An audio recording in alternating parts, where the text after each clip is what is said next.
ஃப்ரேமை பாருங்கள். Hi all, நான் ஷோபோலாம் ரெண்டு சமயம் வீடியோ போட்டுட்ருக்கேன். இன்றைக்கி எங்கே இருக்கேன் அப்படின்னா மும்பையில் சத்ரபதி சிவாஜி பார்க் இடத்துல இருக்கேன் நான். பின்னாடி பாருங்கள், நல்ல ஒரு ஃப்ரேமு, சுற்றி பெரிய பெரிய பில்டிங்கு, நடுவில் ஒரு கிரவுண்டை மட்டும் சுத்தமாக வச்சுருந்தாங்கன்னா நல்லாயிருக்கும். சூப்பராக இருக்குது. இங்கே தான் இன்றைக்கி இதை சுற்றி இந்த ரோட்டில் ஓடலான்னு வந்து உள்ளக்க ப்ரொஃபஷனல்ஸ்னால் ட்ரெயின் பண்ணுறாங்க. இங்கே கிரிக்கெட்டு நிறையா ட்ரெயின் பண்ணுறாங்க. நெட்டு அந்த இதுதான் இருக்குது. ட்ராக்கை சரியாக மெயின்டைன் பண்ணல. இந்த போலீஸ் இந்த மாதிரி எக்ஸாமுக்கு ஓட வைப்பாங்க போல். நல்லா இருக்குது. ஊருக்கு நடுவால் சுற்றி மரத்தோட, நம்மளோட கிரவுண்டையும் இந்த மாதிரி குப்பை இல்லாமல் சுற்றி மரம் இந்த மாதிரி இருக்கணும், நல்லா பெருசாக. இந்த லைட்லாம் வாங்கணும். எவ்வளோ வருதுன்னு தெரில இந்த மாதிரி லைட்டெல்லாம். சரி, நான் ஸ்டார்ட் பண்ணுறேன். மணி கிட்டத்தட்ட ஒரு 7 மணி ஆக போகுது. நான் ஸ்டார்ட் பண்ணுறேன். சரி பார்ப்போம். அவர் வரல. அவர் இன்றைக்கி நேற்று வேலை இருந்ததுனால டயர்டாக இருக்குது ப்ரோ, நீங்கள் போயிட்டு வாங்க அப்படின்ட்டாரு. ஸோ அதான் நான் மட்டும் கிளம்பி வந்தேன். நடந்தே வந்துட்டேன். ஏதாச்சும் ஒரு ரன்னிங் குரூப்பை பிடிச்சி ஓடுவோம். ரன்னிங் குரூப்பில் இருக்கிறவங்களாம் பார்க்குறேன், என்னடா ஹைட்ரேஷன் வெஸ்ட்லாம் போட்டுட்டு என்னடா உண போகிற அப்படின்னு. ரொம்ப சவுண்ட் பேஸில் ஈஸியாக எல்லாத்தையும் வாட்ச் பண்ணிக்கிட்டு யார்கிட்டயே போய் பேசணும். எப்படி ஆரம்பிக்கிறதுன்னு தெரில.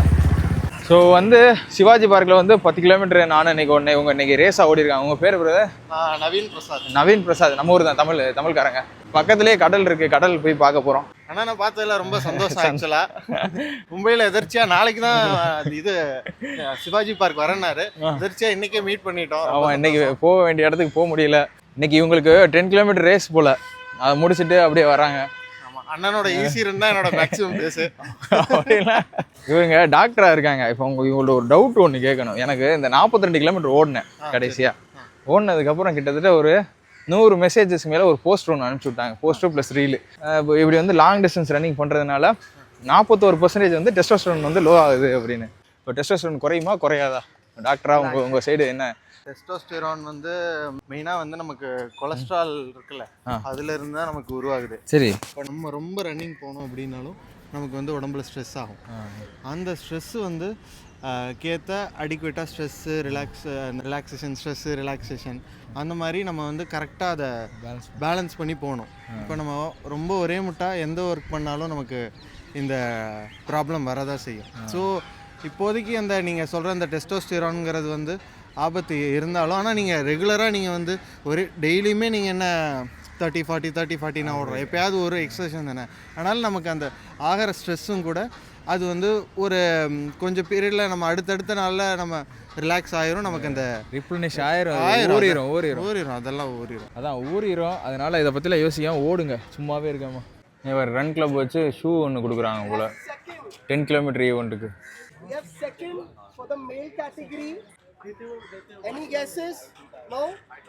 இப்போ 10 கிலோமீட்டர் ஈவெண்ட் நடத்தி இவங்களுக்கு ப்ரைஸ் கொடுக்குறாங்க. அதாவது ஷூ கொடுக்குறாங்க, டிஷர்ட் கொடுக்குறாங்க. அந்த மாதிரி ஒரு ரன்னிங் கிளப்பு கம்யூனிட்டி மாதிரி வச்சு செய்கிறாங்க. இதில் என்னென்னா, இப்போ ஒருத்தர் ப்ரைஸ் வாங்கினாரு, கரெக்டாக ஷூ கொடுத்துருக்காங்க. ஷூ சைஸ் அவருக்கு ஏற்ற மாதிரி எப்படி கண்டுபிடிச்சி கொடுத்தாங்க அப்படின்றதான் தெரில. ஒருவேளை இவர் தான் ஜெயிப்பார் அப்படின்னு தெரிஞ்சு கொடுக்குறாங்களா என்னன்னு தெரியல. இதே மாதிரி இதுக்கு இதை கேட்குறேன்னா, நம்ம கிரவுண்டில் இப்போ போனோடனே நம்ம என்ன செய்யணும்னா, முதல் வேலையாக ஒரு சின்னதாக ஒரு ரன் நடத்தி ஒரு ஷூவோ ஏதோ ஒன்று கொடுத்து ஊக்கப்படுத்தி ஏதாவது செய்யணும். ஸோ அந்த மாதிரி இதுக்கு இப்போ இந்த மாதிரி ரன்னிங் கம்யூனிட்டியில் என்ன நடக்குதுன்னு பார்த்தா தான் நமக்கு தெரியும். இந்த இடத்துலலாம் வந்து மிஞ்சி போனால் எத்தனை பேர் இருக்காங்க? ஒரு 30 பேர் 40 பேர் இருப்பாங்க. இதுக்கெலாம் பெர்மிஷன்லாம் பெருசாக வாங்க மாட்டாங்க. சும்மா வாங்க அப்படின்னு ஒரு இடத்துல கூப்பிட்டு ஒரு டீ கடையில் வச்சு டீயை சாப்பிட வச்சு இந்த மாதிரி ப்ரைஸ் இந்த மாதிரி ரொம்ப பெரிய ஆர்கனைசேஷன்லாம் இல்லை. இந்த மாதிரி பண்ணிடலாம். ஆனால் நம்ம ஊரில் ஓட வர்றதுக்கே ஆள் இல்லையே. இதில் எங்கிட்ட அடிடாஸ்காரன் காரி துப்புன மாதிரி எவ்வளோ பெரிய கம்யூனிட்டி வச்சுருக்க, நீ எத்தனை பேரை ஓட வைக்க போகிற அப்படின்னு. எல்லோரும் நம்ம ஊரில் பார்த்துட்டு ப்ரோ சூப்பராக பண்ணுறீங்க ப்ரோ அப்படின்னு கையை கொடுத்துட்டு போகிறாங்களே தவிர, நம்மளை பார்த்துட்டு ஓடுறேன்னு அங்கங்கே இப்போ மும்பையிலேருந்து பேர் இப்போ வந்தவர் டாக்டரு உங்கள் எல்லோரும் பேசுகிறாங்க. ஆனால் நமக்கு ஓடுறதுக்கு ஆள் வந்தால் தானே நம்ம அதை டெவலப் பண்ண முடியும். நம்ம மட்டுமே ஓடிக்கிட்டு இருக்கோம். 2 வருஷமாக நான் சிவகங்கையில் வீடியோ போடுறேன். அதிகபட்சம் 2-3 பசங்க வந்து போயிருக்காங்களே தவிர்த்து கன்சிஸ்டண்ட்டாக பண்ணுற மாதிரி அவங்கவுங்க ஏரியாவில் பண்ணி ஒரு ஞாயிற்றுக்கிழமை நான் சேர்ந்து லாங் ரன் பண்ணுறது கூட யாரும் வர மாட்டேன்றாங்க. பார்ப்போம் என்னென்ன கிடைக்குதுன்னு, யார்ட்டையா பேசுவோம். இன்றைக்கி மும்பையில் சிவாஜி பார்க்கில் வந்து ஒரு 10 கிலோமீட்டர் ஈஸி ரன் பண்ணலாம் தான் வந்தது. பண்ணியாச்சு. பண்ணதுக்கப்புறம் எடுத்த மாதிரியே ஒரு 100 மீட்டர்லேயே கடல் இருக்குது. அது பார்க்கலாம் தான் வந்தேன். இன்றைக்கி எதை பற்றி பேசணும் அப்படின்றதுனா, முக்கியமாக இந்த ஒரு 42 கிலோமீட்டர் கடைசியாக ஒரு மதுரை வரையும் ஓடினதுக்கப்புறம் நிறையா பேர் ஒரு போஸ்ட் ஒன்று அனுப்பிச்சாங்க. ப்ரோ இதை பாருங்கள் அப்படின்னு. என்னென்னு பார்த்தோம்னா 41% வந்து ரன்னிங் பண்ணுறவங்களுக்கு டெஸ்டோஸ்டெரான் குறையுது அப்படின்னு. இப்போ என் ஃப்ரெண்டு வேறு கால் பண்ணி, பார்த்துக்கப்பா நீ வேறு ஓடிக்கிட்டே இருக்க, நாளை போனால் புத்திர பாக்கியம் இல்லாமல் போயிட போகுதுன்னு ஒரு கமெண்ட் வேறு, சிரிப்பு வேறு. பார்த்து சார் படாத இடத்துல பட்டு பிராணம் போயிட போகிறது. ஏன்னா அவருக்கு என்ன எதிர்பார்க்குறாருன்னா, எனக்கு நாளைக்கு கல்யாணம் ஆனதுக்கப்புறம் இந்த பிரச்சனை வரணும், அதை பார்த்துட்டு அவர் வந்து சொல்லணும், பார்த்தியா நான் அன்னைக்கே சொன்னேன் இல்லை, நீ ஓடுனதுனால இந்த மாதிரி ஆகிப்போச்சு அப்படின்றத அவர் சொல்லணும். அதுக்காக தானே வெயிட் பண்ணுறாரு.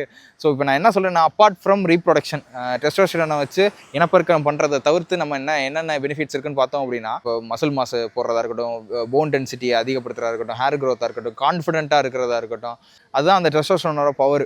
நம்மள்ட்ட இருக்கிற டெஸ்டோஸ்டெரானை எந்த மாதிரி யூஸ் பண்ணாங்க அப்படின்னா, போருக்கு போகிறதா இருக்கட்டும், ஒரு வேட்டையாடுறதா இருக்கட்டும், அட்வென்ச்சராக ஏதாச்சும் ஒன்று தேடி தேடி பண்ணுவாங்கல்ல, அந்த மாதிரி இருக்கிற வெயிட்டு தூக்குறது அப்படின்னு மொத்த உடல் உழைப்பையும் டெஸ்டோஸ்டெரானை வச்சு செஞ்சுருவாங்க. ஆனால் இந்த காலத்தில் அதே மாதிரி இதெல்லாம் செய்ய முடியாது. அதனால தான் நம்ம இந்த மாதிரி விஷயங்கள்லாம் பண்ணுறோம். ஜிம்முக்கு போகிறது, ரன் பண்ணுறது, அட்வென்ச்சராக ஒரு ஸ்போர்ட் பண்ணுறது, ஸோ இந்த மாதிரிலாம் பண்ணுறோம். இது மூலியமாக நம்மள்ட்ட அதிகமாக சுரக்கிற டெஸ்டோஸ்டெரான் நம்மளோட டெஸ்டோஸ்டெரானை இந்த மாதிரி டைவர்ட் பண்ணிக்கிட்டு இருக்கோம். இப்போ இப்படி தான் அதை வந்து சரி பண்ணிக்கிற முடியும். ரத்தம் எப்படி நம்ம ஒரு ஆளுக்கு கொடுக்குறோம், அது திருப்பி ஊறுதோ அதே மாதிரி இதுவும் ஊறிடும். ரன்னிங் பண்ணுறது ஒரு மேஜர் ஸ்ட்ரெஸ் தான். ஆனால் அதுக்குன்னு ஒரு ரெக்கவரி டைம் கொடுக்கும்போது அது திருப்பி நமக்கு ஊறிடும். இதனால வந்து நம்ம முட்டை சாப்பிட்டா கொட்டை வீங்கிரும், ஜிம்முக்கு போனால் ஆண்மை இல்லாமல் போயிடும், ரன்னிங் போனால் டெஸ்டோஸ்டெரான் போயிடும் அப்படின்ட்டு காரணம் சொல்லிக்கிட்டு இப்படியே நம்ம அடுத்தடுத்து தட்டி கழிச்சிக்கிட்டே இருக்கக்கூடாது. அப்போ தான் வந்து மூளை வேலை செய்யும், அடுத்தடுத்து கான்ஃபிடெண்ட்டாக ஒரு விஷயத்தை செய்ய முடியும். இப்போ முக்கியமாக இன்னொரு விஷயம் ஒன்று பேசணும். நான் மும்பையை பற்றி, மும்பையில் வந்து நான் கடந்த ஒரு 4 நாள் ஆச்சு, 4-5 நாள் ஆச்சு. இன்றைக்கி நேற்று வந்து ஒரு 3-4 பேரை பார்த்தேன். அதுக்கு முன்னாடி வந்து ஒரு 3-4 பேரை பார்த்தேன். யார் அவங்க அப்படின்னா நம்ம தமிழ்காரவங்க தான். எதுக்கு வந்திருக்காங்க அப்படின்னா, நத்தம், திண்டுக்கல் அதுலேருந்து வந்திருக்காங்க. எதுக்கு வந்திருக்காங்கன்னா, வெளிநாடு போகிறதுக்காக வந்திருக்காங்க.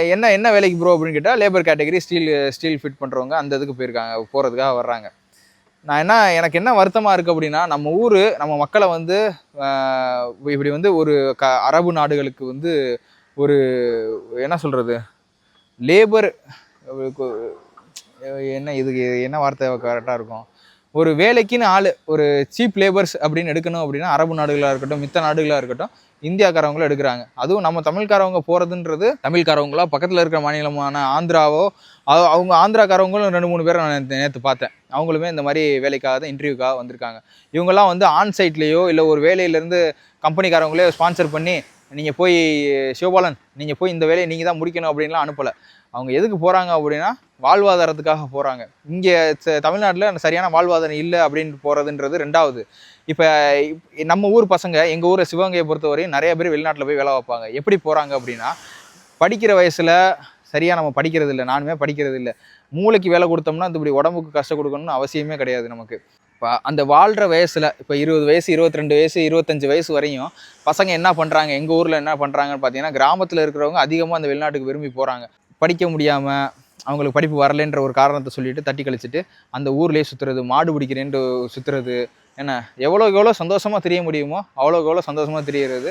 பக்கத்து வீட்டுக்காரனோ இல்லை சொந்தக்காரனோ எவனோ ஒரு ஆள் வெளிநாட்டுக்கு போய் செட்டில் ஆகிட்டு ஒரு நல்ல வீடு கட்டிட்டான், கார் வாங்கிட்டான் அப்படின்னா, அதை பார்த்துட்டு இவங்க உடனே என்ன செய்கிறது, விசாரா நானும் போகிறேன்டா அப்படின்ட்டு, என்ன வேலையாக இருந்தாலும் பரவாயில்ல நான் செய்கிறேன்டா அப்படின்ட்டு அவன் போய் அங்கே அடிமையாக வச்சுருக்கான். அதெல்லாம் எனக்கு பிரச்சனை இல்லை. இந்த ஊர்லேருந்து அந்த ஊருக்கு போனேன் அப்படின்னா, இப்போ ஸ்டீல் ஃபிட்டர் வேலைக்கு போனாலும் சரி, ஒரு 50,000, 30,000, 40,000 பேமெண்ட் அதிகமாக கிடைக்குது, இல்லைனா 1 லட்சம் கிடைக்குது, அதனால் நான் போகிறேன் அப்படின்ட்டு கிளம்பிடுறது. நம்மளே இங்கேயே சொந்த ஊர்லேயே ஒரு 12th படிச்சுட்டு ஒரு நல்ல கவர்மெண்ட் எக்ஸாமுக்கு ட்ரை பண்ணலாம். படிப்பு வரலைன்ற பட்சத்தில் கவர்மெண்ட் எக்ஸாமுக்கோ இல்லை வேறு ஏதாச்சும் ஒரு டிகிரி முடிச்சிட்டோ, இல்லை ஒரு தொழில் அங்கேருந்து நம்ம ஊரில் வெளிநாட்டுக்காரன்ட்ட வந்து அரபுக்காரன்ட்ட வந்து என்ன சொல்கிறாங்க, அரபுக்காரனை காக்கா பிடிச்சின்னா நல்ல அவன்கிட்ட வந்து விசுவாசமாக இருந்தீங்கன்னா நீ வந்து என்ன செய்யலாம், அவன் வந்து உனக்கு எல்லாமே செய்வான் அப்படின்ட்டு. அதாவது மனப்பூர்வமாக போய் அடிமையாக இருக்காங்க. எப்படி மனப்பூர்வமாக இப்போ அரபுக்காரன்ட்ட போய் அவங்க வந்து நேர்மையாக இருந்து அவங்க குழந்தை குட்டிகளெலாம் காரில் ஏற்றி கூட்டிகிட்டு போய் இறக்கி விட்டு இப்படிலாம் அவங்க வேலை பார்த்ததுக்கப்புறம் என்ன ஆகுது, அவங்களுக்கு ஒரு திருப்தி கிடைக்குது. அரபுக்காரன் பார்த்துட்டு, பாருப்பா இந்த நம்ம பையன்ப்பா சிவபாலனா நல்லா வேலை பார்த்துருக்கேன்ப்பா அப்படின்ட்டு இவங்களுக்கு கூட சம்பளம் கொடுக்குறது, அவனுக்கு தேவையானதெல்லாம் ஏதோ தானம் வாங்குறத வந்து ஒரு பெருமையாக வேறு நம்ம ஊருக்காரங்க வந்து வேறு சொல்லுவாங்க. நான் என்ன சொல்கிறேன், நம்ம ஊரில் ஒரு கடையில் ஒரு தொழிலை கற்றுக்கிறதுக்கு ஒரு 3 வருஷமோ 2 வருஷமோ நீங்கள் வந்து அந்த கடை ஓனர்கிட்ட அந்த தொழிலை கற்றுக்கிட்டு நம்மளே அடுத்த தொழிலை பண்ணலாம். ஸோ இந்த மாதிரி விஷயங்கள்லாம் யோசிச்சு பண்ணலாம். படித்து ஏதாச்சும் கவர்மெண்ட் வேலைகளுக்கு போகிறது, இல்லைனா நீங்கள் ஏதாச்சும் ஒரு புதுசாக ஒரு விஷயங்களை செய்கிறது, இல்லை தொழிலை ஆரம்பிக்கிறது, இந்த மாதிரி விஷயங்கள்லாம் நம்ம செய்யலாம். அதெல்லாம் விட்டுட்டு வயசு காலத்துலலாம் சும்மா ஊரை சுற்றுறது, தண்ணி அடிக்கிறது, மாடு பிடிக்க போகிறேன்ட்டு மஞ்சோரட்டு மாடு பிடிக்க போகிறேன்ட்டு சும்மா போகிறது, இப்படிலாம் பண்ணிவிட்டு கடைசியில் பக்கத்து வீட்டுக்காரன் போயிட்டான், அவன் கல்யாணம் பண்ணிட்டான். முக்கியமாக அந்த கல்யாணம் பண்ணுறது, எனக்கு கல்யாண வயசு வந்துருச்சு, இப்போ யாரும் பொண்ணு கொடுக்க மாட்டேன்றான், ஷார்ட் டைம் பீரியடில் சக்ஸஸ் ஆகணும், என்ன இப்படின்றதுக்குள்ளே சக்ஸஸ் ஆகணும். அப்போ என்ன பண்ணுறது, உள்ளூருக்குள்ள வேலை பார்த்தோம்னா 10,000 20,000 சம்பளம் கிடைக்கும். படிக்கணும்னாலும் மூளைக்கு வேலை கொடுக்கணும், அது கஷ்டம். படித்து நல்ல ஒரு பொசிஷன் போகணும் அப்படின்னா நமக்கு அது வராது அப்படின்லாம் நம்மளை நாமளே சொல்லிக்கிட்டு இப்போ என்ன பண்ணுறது, லேபர் கேட்டகரியில் இந்த மாதிரி இது அரபு நாடுகளுக்கோ இல்லை வேறு நாடுகளுக்கோ நம்ம போகிறது, விசா எடுத்து போகிறது. ஸோ இந்த மாதிரி போகும்போது என்ன ஆகுது, அங்கே போய் நம்ம தன்மானம் நம்ம இது எல்லாத்தையும் அடகு வச்சு ஹெல்த்து முக்கியமாக போயிட்டு அங்கேருந்து ரிட்டர்ன் வரும்போது நல்லா வரோம், நம்மள்ட்ட உடம்புல ஏதோ ஒன்று அடியாகிட்டு தான் நம்ம திருப்பி வரோம். ஸோ இவ்வளோ பிரச்சனைகள்லாம் இருக்குது. வந்ததுக்கப்புறம் நம்ம ஜென்ரேஷனுக்கு பணத்தை கொடுக்குறோமோ இல்லையோ, இப்போ ஒரு குழந்தைய நம்ம அடுத்த ஜென்ரேஷனுக்கு உருவாக்குறோம் அப்படின்னா ஒரு கில்ட் இல்லாமல், நான் எந்த நோயும் இல்லாமல் நான் ஆரோக்கியமாக இருக்கேன், நான் கல்யாணம் பண்ணியிருக்கேன், அதனால இப்போ நான் ஒரு குழந்தை பெற்றுக்கிறேன், என் குழந்தை நல்லா இருக்கும் அப்படின்னு நம்மள்ட்ட அந்த உறுத்தல் இல்லாமல் இருக்கணும். ஆனால் அங்கே போயிட்டு எல்லா பிரச்சனையும் வச்சுக்கிட்டு நம்ம கல்யாணமும் பண்ணுறோம், ஹெரிடிட்டரியாக நம்ம வந்து ஒரு நோயை வேறு ட்ரான்ஸ்ஃபர் பண்ணுறோம், ஒரு இம்யூன் சிஸ்டத்தில் அடி வாங்கி அதை வேறு ட்ரான்ஸ்ஃபர் பண்ணுறோம் நம்ம குழந்தைகளுக்கு. இப்போ எனக்கு ஒரு பிரச்சனை இருக்குன்னா அதே பிரச்சனையை நான் என் குழந்தைகளுக்கு நான் ட்ரான்ஸ்ஃபர் பண்ணுவேன். ஸோ இந்த மாதிரி போகுது. இதெல்லாம் வந்து தவறான விஷயம். முதல்ல ஹெல்த்தையும் நம்ம மைண்டையும் ஃப்ரெஷ்ஷாக வச்சுக்கிறணும். அப்படின்னா இதுக்காக தான் சொல்கிறது ரன்னிங் பண்ணுங்க அப்படின்னு. ஜிம்மை விட நான் ஏன் ரன்னிங் எவ்வளோ கான்சன்ட்ரேட்டடாக சொல்கிறேன் அப்படின்னா, ரன்னிங் பண்ணும்போது இன்னும் கான்ஃபிடென்ட்டான ஒரு முடிவு எடுக்கலாம். கான்ஃபிடென்ட் பில்ட் ஆகும். பில்ட் ஆகிறதுனால என்ன ஆகும் அப்படி, ஒரு டெசிஷன், இப்போ வந்து ஒரு தொழில் பண்ணணும், ஒரு ஒரு ஒரு முதலீடு போட்டு 2 லட்சம் 3 லட்சம் முதலீடு போட்டு தொழில் பண்ணணும், ஐயோ பயமாக இருக்குன்னு யோசிச்சுக்கிட்டே இருந்தோம்னா ஒன்றும் செய்ய முடியாது. இப்போ நீ வந்து ஒரு டெய்லி ஒரு மாதம் 2 மாதத்துக்கு இந்த மாதிரி கண்டினியூஸாக ரன்னிங் போகும்போது நமக்கு ஒரு கான்ஃபிடென்ட் கிடைக்கும். அந்த கான்ஃபிடென்ட்டை வச்சு ஓகே நம்ம இந்த தொழில் எடுக்கிறோம், வெற்றியோ தோல்வியெல்லாம் கிடையாது, தோல்வி பாரி போணுச்சுனாலும் அதை வெற்றி ஆக்குறதுக்கு என்ன வழியோ அதை செய்வோம் அப்படின்னு ஒரு தைரியம் வரும். அப்படித்தான் நம்ம வாழ்க்கையை மேம்பட்டு கொண்டு வர முடியும். இன்னைக்கு சர்வே பண்ணுறதுக்கு காரணம் நான் பண்ண மிஸ்டேக். நானுமே வெளிநாட்டுக்கு எங்கள் வீட்டில எல்லாம் வந்து அங்கே அனுப்புறதுக்கு முயற்சி பண்ணாங்க. ஆனால் அதிர்ஷ்டவசமாக சொல்ல போனோம் அப்படின்னா, நான் இதுக்கு தான் முன்னாடி வந்து நான் ஒரு ஓய்வீரன் ஃபஸ்ட் எபிசோடில் சொல்லியிருப்பேன். நான் மொத வந்து எனக்கு போலீஸ் எக்ஸாமில் போலீஸ் பாஸ் பண்ணிட்டேன். நான் இப்போ கையில் எனக்கு வேலை இருக்குது, சரியா, 62 மார்க்கு என்னமோ, நல்ல ஒரு மார்க்கு, ஃபிசிக்கலி ஃபிட்டு, ஒன்றும் பிரச்சனை இல்லை, போனால் கிடச்சிரும். அதே மாதிரி அதே டயத்தில் என் ஃப்ரெண்டு ஃபோன் அடிக்கிறான், கத்தார்லேருந்து அடிக்கிறான். என்ன, இங்கே வாடா, நான் உனக்கு இங்கே சொல்லி அரேஞ்ச் பண்ணிட்டேன், மாதம் 60,000 ரூபா சம்பளம், ஸ்டோர் கீப்பர் வேலையிலேருந்து ஆரம்பி, அதுக்கப்புறம் உன்னோட இதை பார்த்துட்டு அப்படியே கொஞ்சம் கொஞ்சமாக பண்ணிடலாம் அப்படின்னு.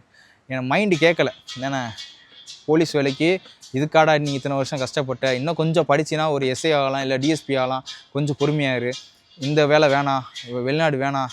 அன்னைக்கு என் குடும்ப கஷ்டம் வறுமை தான் என்ன எல்லாமே இருந்தது. என் கையில் காதலிக்கிற பொண்ணு கையில் இருந்தது. அந்த போலீஸ் வேலைக்கு போயிருந்தாலும் கவர்மெண்ட் வேலைன்னு சொல்லி அந்த பிள்ளையை கல்யாணம் பண்ணி இன்றைக்கி குழந்தை ஒட்டின்னு இருந்திருக்கலாம். இல்லை வெளிநாட்டுக்கு போயிருந்தாலும் நல்லபடியாக சம்பாரித்து வீடு வாசம் கட்டி இன்றைக்கி அரேஞ்ச் மேரேஜ் பண்ணுறதுனாலும் பண்ணியிருக்கலாம். ஆனால் ரெண்டையுமே கோட்டை விட்டுட்டு இன்றைக்கி ஒரு நாளும் அதை நினைக்கும் போது அந்த வேதனையிலேருந்து வெளியில் வர்றதுக்காக டெய்லி ஓடுறேன். ஸோ இந்த மாதிரி ஓடும்போது என்ன ஆகுது அப்படின்னா, வாழலாம், நம்மளாலையும் வாழ முடியும், நம்மளாலையும் சாதிக்க முடியும், நம்மளாலையும் ஒரு உருப்படியாக விஷயம் பண்ண முடியும்னு ஒரு நம்பிக்கை கிடைக்கும். ஸோ புதுசாக ஒரு தொழில் பண்ணுறதா இருக்கட்டும், புது விதமான ஒரு முயற்சி பண்ணி ஊரில் நம்மளும் ஒரு மனுஷனாக ஊண்டி உட்காரலாம், சரியா. அதனால தான் சொல்கிறேன், ரன் பண்ணுங்கள், பேரலாக ஜிம்முக்கும் போங்க, உங்களுக்கு கான்ஃபிடென்ட் வேறு லெவலில் பில்ட் ஆகும். ஆரோக்கியம் மட்டும் கிடையாது, மைண்ட் கான்ஃபிடென்ஸ் மட்டும் கிடையாது, ப்ரொஃபஷனில் நல்ல ஒரு சக்ஸஸ் கிடைக்கும். இவ்வளோ யோசிக்கிறோம்ல, ஓடுனா அப்படி வந்துருமோ, ஜிம்முக்கு போனால் அப்படி வந்துருமோ அப்படின்னு. இங்கே பாருங்கள் நம்ம என்ன பண்ணி வச்சுருக்கோம் அப்படின்னு. இது வந்து மும்பையில் இருக்கிற கடல். ஏன்னா இந்த கடல் இந்தியாவில் தமிழ்நாட்டில் எந்த இடத்துல போனாலும் இந்த மாதிரி கடலில் வந்து சுற்றி பிளாஸ்டிக் கழிவுகளை இவ்வளோ இதை பார்க்கலாம் நம்ம.